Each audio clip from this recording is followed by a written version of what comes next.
This is Sifu Matthias, and today we're going to look into 4 different ways of punching. So stay tuned.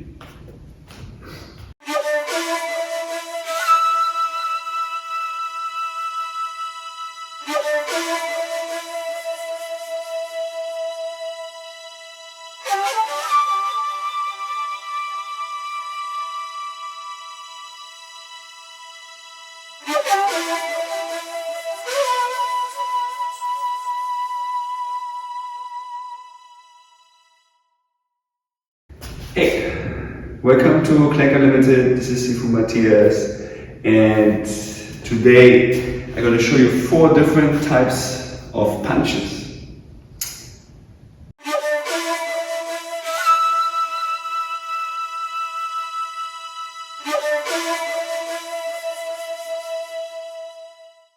Let's start with the first one.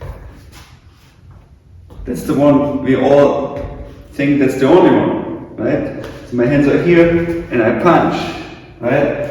If I know a little bit, I use my body to punch, right? I sink, I use my hips, all of this. That's like good punching. This is mostly like what you do in box or in general in any martial arts, right? You just go, and that's it. That's number 1. In Kung Fu, we have this too. We can just add the hand.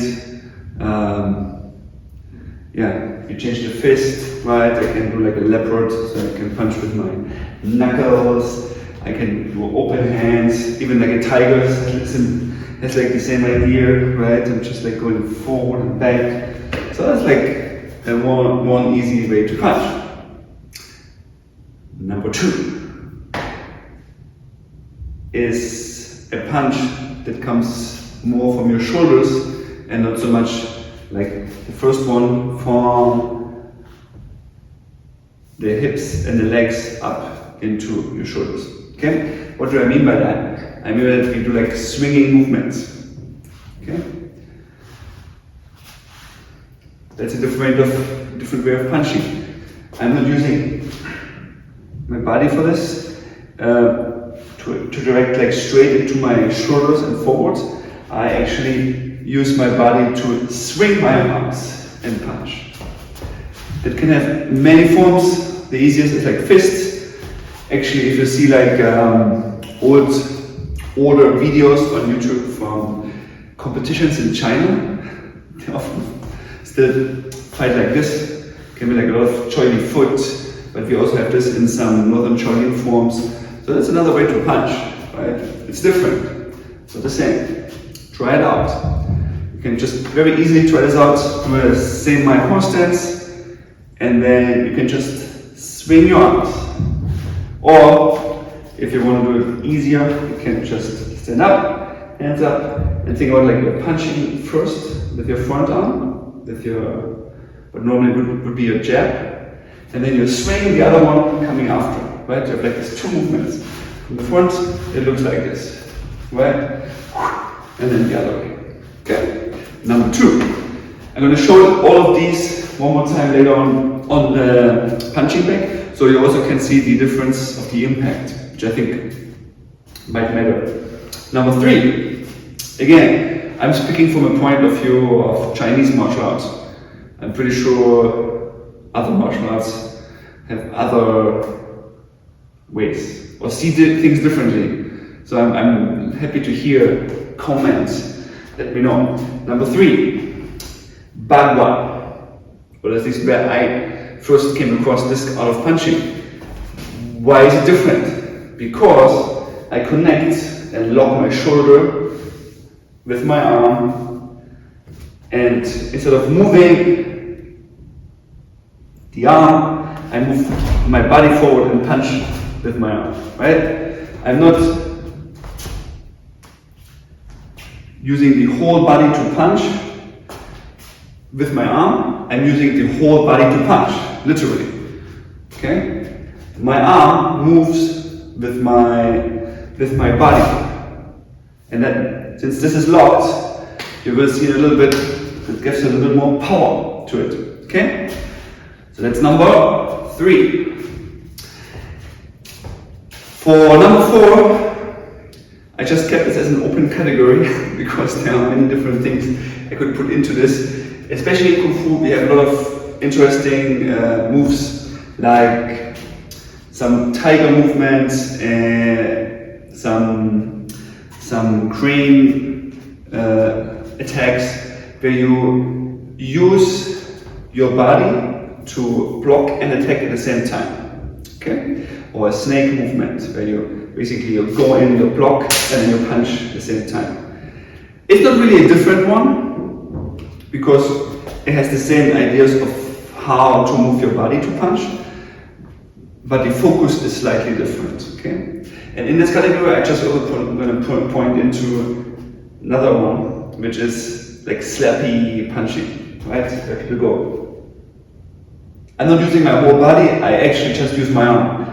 This is actually something I often see with like the beginners in general. Instead of using the whole body, they just use their arm. Or you can use this for stunts because it doesn't hurt, right? So if you see, I have very controlled where my hands go, and that means I can easily stop at some point.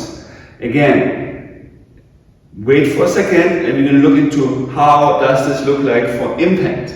Okay? So stay tuned and let's check why these 4 categories are different between each other according to the impact they have. Okay? So stay tuned.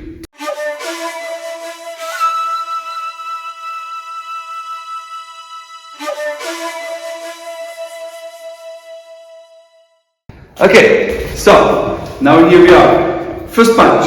Remember, I use my whole body to punch, right? In an ideal world, I have a jab and a cross, and my jab is a little bit more soft, and my cross is a little bit harder. Okay? I turn my body into the punch. Okay? And the impact is from here is strong because I push from my leg up everything into my knuckle. Okay? Second,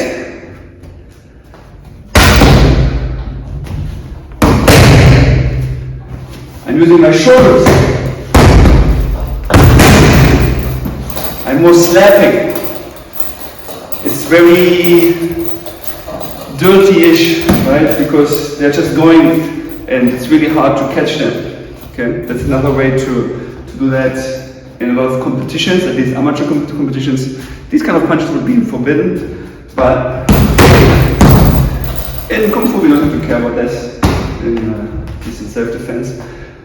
Different way. I can do this upwards, sidewards, hookish, whatever, right? I can still go there, but it all comes from the shoulders, and my hips move the shoulders. Okay, different way. Number 3, bagua. My hands are here. I can go into a little bagua pose, and I push.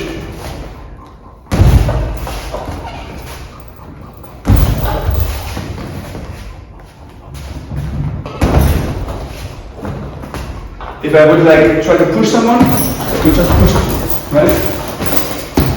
So when I want to slap here, I just go.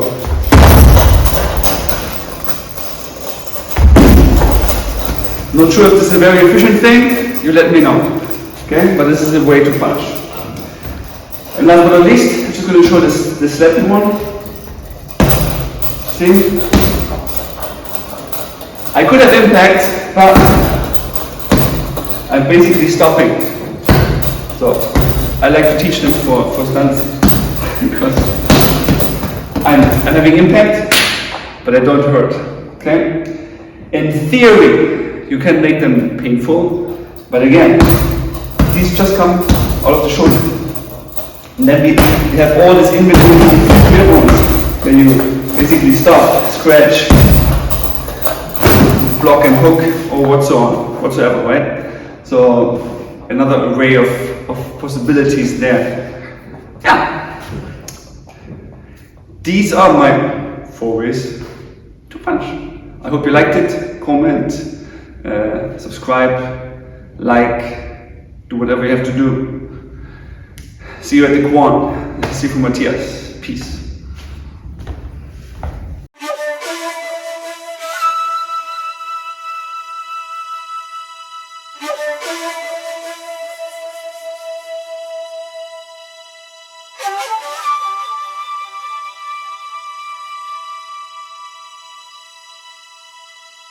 Thank you.